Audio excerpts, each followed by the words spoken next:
channel Inspiration Pursuits. Today I have the privilege to have Brigida Crosbie with me, and she is the founder of Community Angels. Welcome to the program, Brigida. Thank you very much. I appreciate it.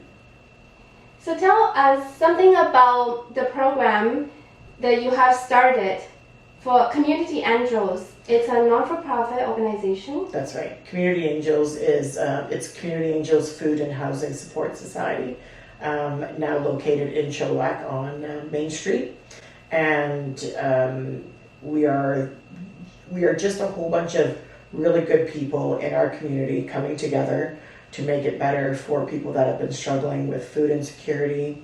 I know eventually we'll go into trying to help with housing, so doing some sort of housing support, making sure that we're there. We also have a program for seniors, making sure that the ones that have been struggling with food insecurity, 800 Chilliwack seniors are on this program right now. And the ones that are struggling with food insecurity, we make sure that they have a meat package.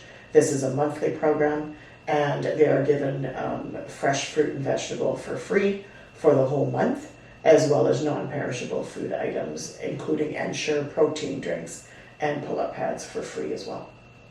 Wow. That's truly an amazing program. And how did you all started this program?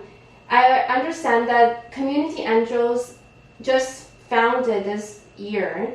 However, you were in the non-for-profit field for many years before this.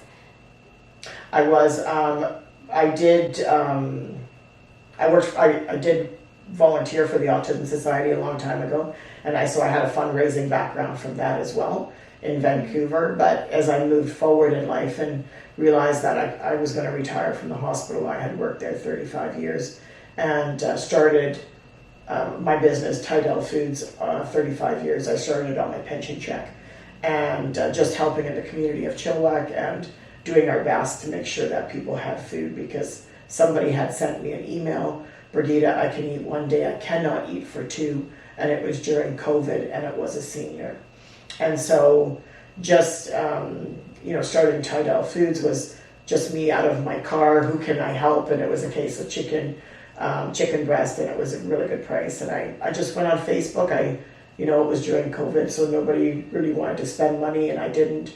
And I was just very careful how I did it. And people would be, I need this and I need that. And all of a sudden, Tidal Foods just grew so quickly because the need was so great of people getting affordable food, being able to receive affordable food that they could feed themselves and feed their family.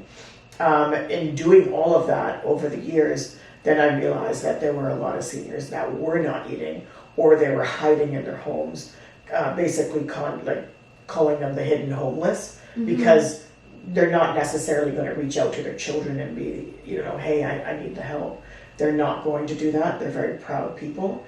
And so over the time, different groups in Chilliwack that work with seniors would come to me, let me know what was happening, that there was maybe a can of food or no food at all in this person's home. And then I just started this program, and it only started being a meat package. But after we received publicity in the news, different news stations across Canada, going into California, on the island, all of that, after we received that, people came forward to help us with donations. And those donations built us to what we are now. So that seniors program is, I get goosebumps every time I talk about it. It's so crazy how it grew, but that built us to where we are now, where those seniors that are struggling get exactly what they need. It's not a can of soup that lasts them 3 days. It's fresh fruit and vegetable. It's making sure that they have the support system and someone to talk to, and what they really needed. It was coming together like a family, and that's what we do. And now with Community Angels, I needed to make sure, because there's so many people that are in need, I needed to make sure to put people before profit in my shop. And even though we're priced to help the whole community, it is not specific to seniors.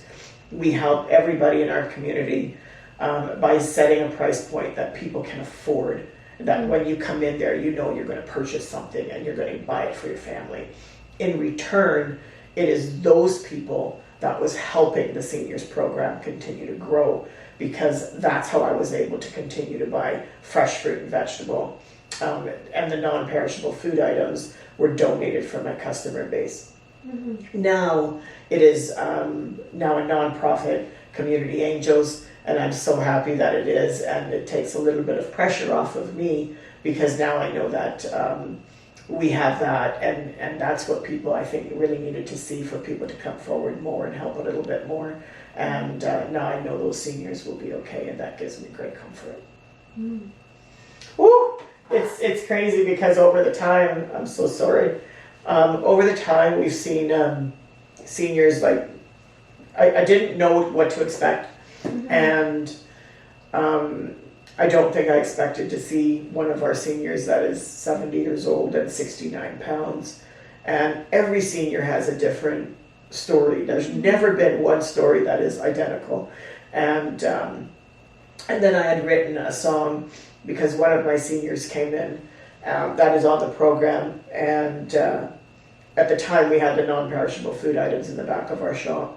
And they went into the back of our shop and just collapsed on the floor crying on his knees, because his wife was passing away and she was just taken to home care in the hospital, hospice care, sorry. And he's very sick himself, and he's also dying of cancer. And I think just that moment of holding somebody in your arms and realizing that this person is coming here for food is just so impactful in somebody's life, and it was so impactful in my life. And yeah, so that's what we do. And it's not just seniors, but we feed, or we hand out food for free to the homeless, to people struggling with addiction, to people that are just struggling financially. Families are coming in, seniors are coming in that maybe not on the program, but they are they're just trying to get through the month, and they need that little bit of extra food. So they come into our shop, and we don't turn anybody away. So we're making between 80 and 100 sandwiches a day, yeah, for everybody. So how many years have you been working in Tidal Foods and trying to support this senior program? Tidal Foods has been open for over 4 years now. So a year and a half. When I started, I was only asking who needed help out of the trunk of our vehicle. And then it went on to taking orders and learning about different meat and ungraded meat and graded, and I just didn't know any of it. I mean, I'm a mom of 4 kids. I got the cheapest meat. That's what we could afford. That's what you got. And I didn't really understand about the graded, but I do now. And I studied a lot, and we just bring the best food into our shop, and we give you the best price. So it's just a shop that has to make sure that our community and people in our community can make sure to feed themselves and their family. Because you started this during COVID, and there was so much demand at the time. Do you see an increasing demand of food from our community? Is it increasing these days still? With people needing the food? Oh, absolutely. And it's getting worse and worse. Like every day, my customers are coming in, they're talking about it. They're talking about their struggle. Even if they didn't have a struggle, they're now saying that they're feeling the struggle. And so I think it's impacted everybody's life, whether it impacted or is impacting you financially right now, or how you're changing your eating habits. It is definitely impacting the most vulnerable people. So that is our seniors groups, the ones where the rental crisis has really struck hard for them. Like their rent has gone up, they're only making so much. Taxes now, municipal taxes have gone up way higher than their check has. So even if they owned a home, they're trying to hold on to their home. All of that kind of stuff is really happening right now, and it's really scary to watch. They're deciding whether they can pay for their medication. They can't pay for their medication. Some of them have colostomy supplies. They can't afford those supplies, and definitely they cannot afford the insane price that's on protein drinks right now. because that is their meal replacement, and our program gives it to them for free, and it's even very expensive for us, and the demand of just that alone, that is the number one item taken for our seniors, especially diabetic or high calorie, because replacing a meal, they need those two ones really important, and they're not able to afford that at all. We have people that are seniors that are on the program. Some of them are getting it for free, and some of them have cancer and they're battling with that, and some of their medication is not covered, and so people will even donate pop bottles, and that pop bottle money is enough to then cover their medication, so they don't have to not take that medication. We will do whatever it takes to make sure that the seniors in our city are going to be fine. You have personally helped throughout the years trying to keep the program going, but then it has grown to such a bigger demand that you can no longer coming for just majority of the help was coming from you and Tidal Foods.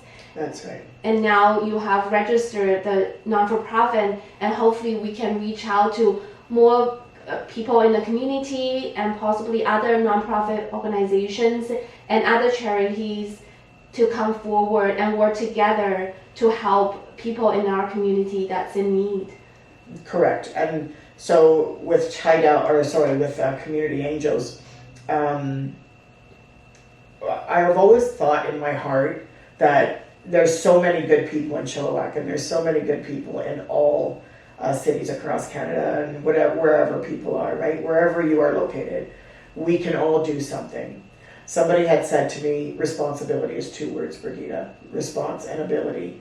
And if you have the ability to do something, what is your response going to be? And all of these years, I've remembered that. And so if I had the ability to leave work and retire, what would my response be? What would I do next, right? And even prior to that, and working for Fraser Health, I was always out there. I was always, on the street. Most people knew me out there. I've been out there for 12 years, feeding those that are struggling with homelessness and addiction. So I have a background, when people come into our shop and they actually see people that are struggling with addiction coming in, and they're very respectful, so that background has always been there. I've always believed that we have so many good people, and we're all doing our best to help in a way that if we all came together, could you imagine how powerful we would be? It would be incredible to watch. And that honestly would be my goal, to see everybody come together in our community, different groups. It's not about me, it's not about somebody else. I would not be able to have done any of this if it wasn't about my team that I have behind me. People that are volunteering their time, dedicating their time, people that are 70 years old, staying from morning to night, and the team of people behind me, and helping with that same mission is just so incredible. And could you imagine if all of the nonprofits got together, how powerful that would be, and how many people we could help in our own communities. As an individual, maybe some people feel that they still have to work, they have maybe other obligations and responsibilities, maybe they feel that they can contribute enough money to make a difference, or maybe they're so busy right now still taking care of their own family and themselves. Maybe they feel that they don't have the time to be volunteering. What would you say in the sense that any type of donation would be helpful? Do you think that what if I can only contribute 25 cents, or I can only do so much, maybe visiting the page and sharing the pages? Do you think those efforts will be sufficient? Absolutely. If you cannot, and not all of us can donate time, not all of us can donate money, that's okay. But if you can share our page on Facebook, if you can share this video, and you can get the word out of what we're doing, you're not just helping Community Angels to move forward, but you are helping it also help a seniors program that helps 800 seniors within our home city.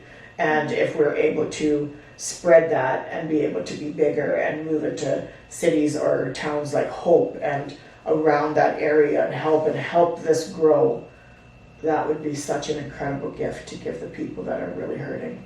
And that would just be phenomenal. Absolutely. We could use the donations for sure. If you can only donate 25 cents, for sure, every 25 cents adds up. And we just do the best we can because we're very money-minded, making sure that money is going directly 100% to who needs it the most. And you don't have to worry about that for sure. Yeah.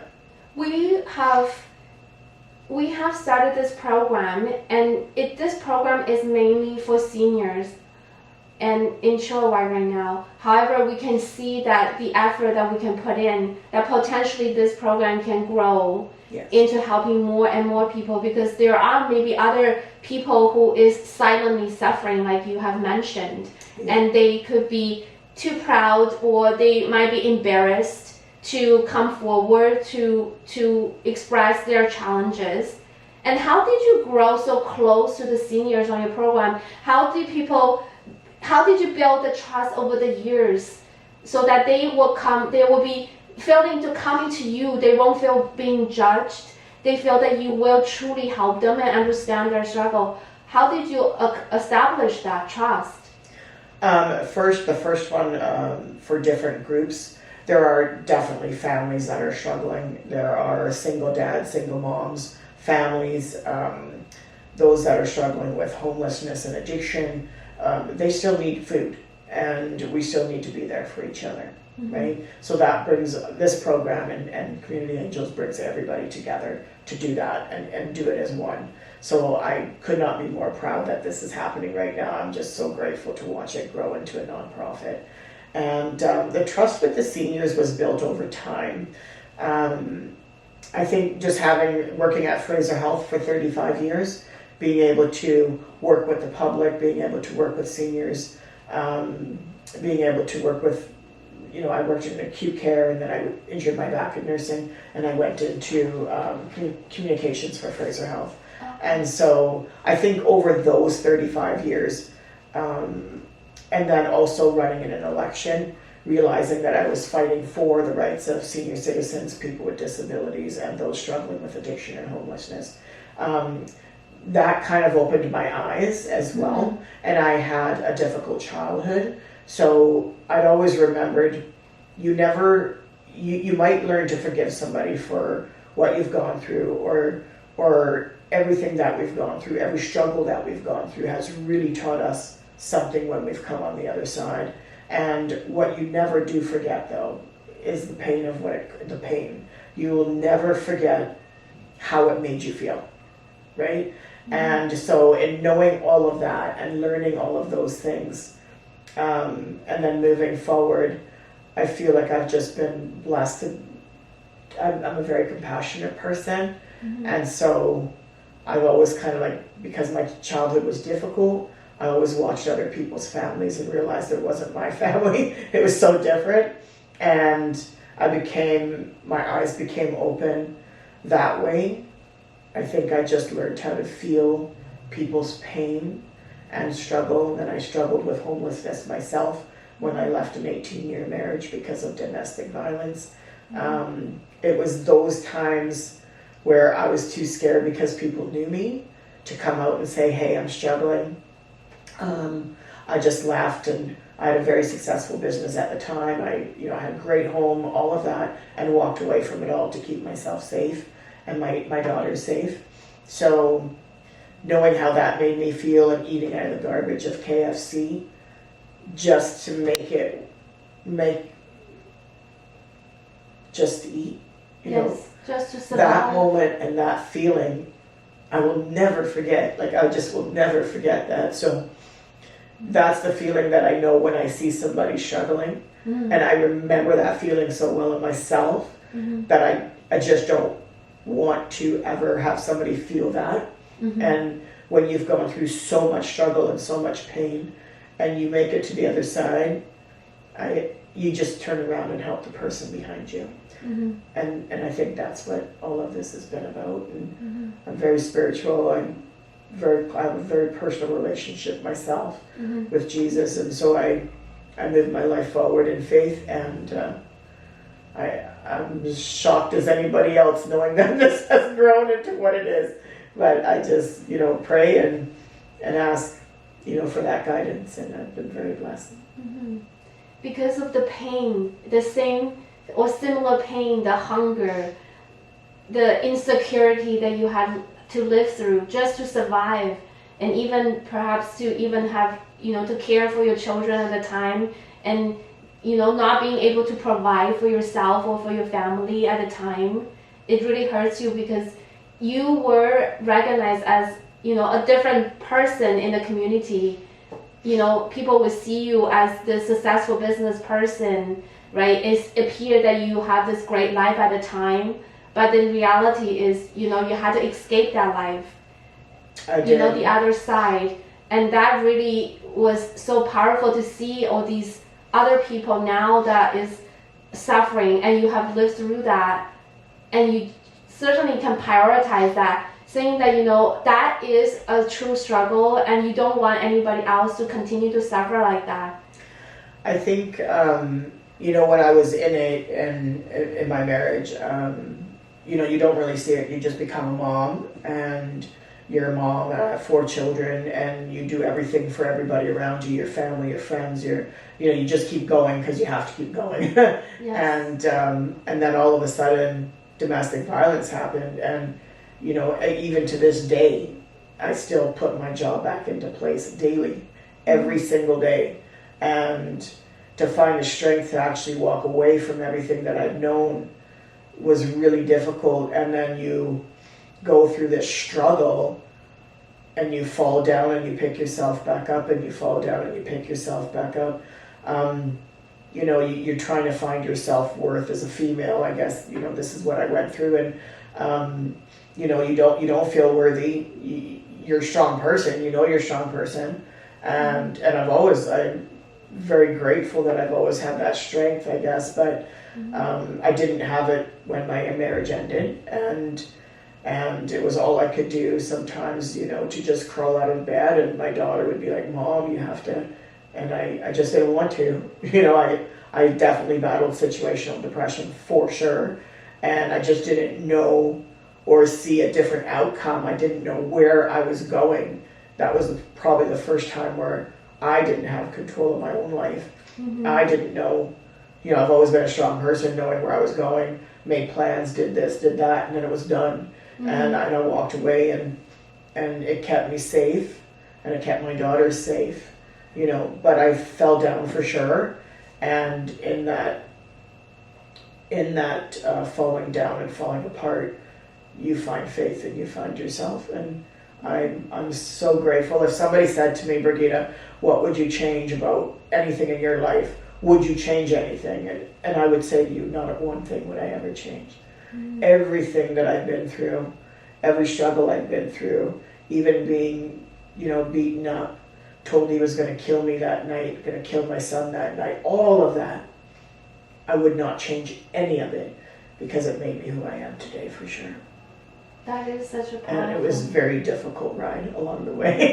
It was not the journey that I thought I was ever going to take, but I did. And there is an end, another side to getting through it. And you find yourself and who you are, what you're meant to do in life, what your purpose is in life. Do you have a purpose? And what your legacy is? What do you want to leave? I see so much in people, and social media could be great, and it could be really bad, right? And so there are people on the other side that will say things that are hurtful, but I've learned that those things are how they feel on the inside. How I project myself in wanting the best for other people, that now says where I am, right? Because that shows how much of a journey I've been through, that now I don't have any anger towards anything. I literally have forgiven everything that I've been through, and every person that has said something maybe negative about me, because all of that negativity taught me something, and it helped me grow. How did you overcome that during the time, probably the lowest point of your life at the time, when you can't even have that, the energy to get out of the bed.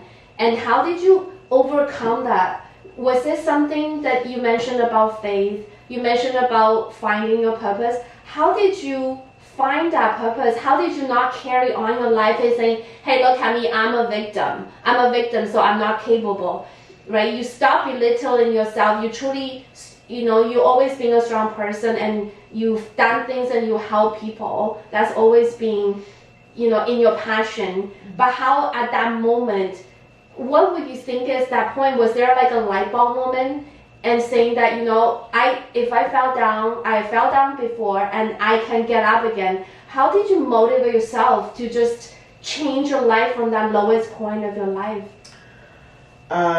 It was probably about a year and a half for sure into it, where I just kept struggling and fall down and struggle and make bad choices and never, really become who I was, because I never really dealt with what I had been through, right? I didn't want to. I just wanted to walk away from it, and I just didn't know how to do it. I didn't want to tell anybody. Lots of people didn't know what I was going through. My best friends didn't know, right? What I was going through, and that I was homeless, and that I was struggling. And one of my friends, the one thing that changed, there's a couple things that changed me, but the one thing that changed me is finally, after about a year and a half, I walked into TD Bank, and that one had been my bank since I was a kid, and I just didn't have in my mind that I could change my bank account. Like, I just didn't. And I walked into TD Bank. I was paying for my ex-husband's truck payment. It was $1,058 a month. I was trying to keep working at the hospital when I was struggling, so my checks were lower than what they would normally be. And then, of course, I was trying to pay rent. That didn't work because I had to feed my kids at the same time, and all of the other bills that we had because we had a successful business. I shut it down, walked away from the house, all of that. And then all of a sudden you find yourself in a place that you just don't know. You've never been before, right? Yeah. And it is so crazy to go through that. And I walked into TD Bank and I was crying, and I could not stop crying. And the lady just took me and scooped me up. This wasn't Sardis and Chilliwack. I just wish I knew who this person was today, because she just doesn't know that she saved my life. She just doesn't know that. I went in there, she said, Brigida, tell me what's happening. And I told her what had happened, that I was struggling and that I was trying so hard to make all those payments, and I just couldn't anymore. I had nothing left. Like, I was going to work begging, thinking, oh, please God, let somebody bring food to work, because I was starving. And I just didn't want to take food away from my kids, so, and their friends were helping, and their parents were helping my children so that they didn't come to the street, and they didn't know that that's where I was sleeping, and they didn't know that I was eating out of garbage at KFC, right? So those things I had kept to myself. And but then I went into TD Bank, and she had asked what was happening. I started telling her my story, and of course I was crying, and she said, Brigida, why didn't you come here a year and a half ago? We would have shut down your bank account and reopened another account. And I just didn't think like that, because I was always the mom that did everything, and I was always doing everything right. And I didn't think, okay, stop this craziness. Let's just go to the bank and close the account. It just wasn't even a thought process in my mind. And she did. And TD Bank in Sardis opened up another account and actually put $500 in it. And then one of my friends had come forward, and she gave me like $270 for food. That actually got us a 1-bedroom apartment. So the two of them together actually got us off the street, my children and I together, even though we were still hurting from the trauma that we had been through. We were finally together, and that finally gave us the step up to be able to move forward. And that's why housing is so important. So there's other situations that people go through in life, and it's not just seniors, it's women, it's men, it's all of it, and it's people, and every person goes through life. If that $500 as community angels that we could have donated or given to somebody, made sure that somebody had a damage deposit, would that change them? And I will provide the link below, if you wanted to volunteer or provide any donations, or feel free to share this video. We'll thank you very delighted. Contribute to our cause. Thank you so much. Thank you so much. I appreciate it. I appreciate you having me on. Thank you. Thank you.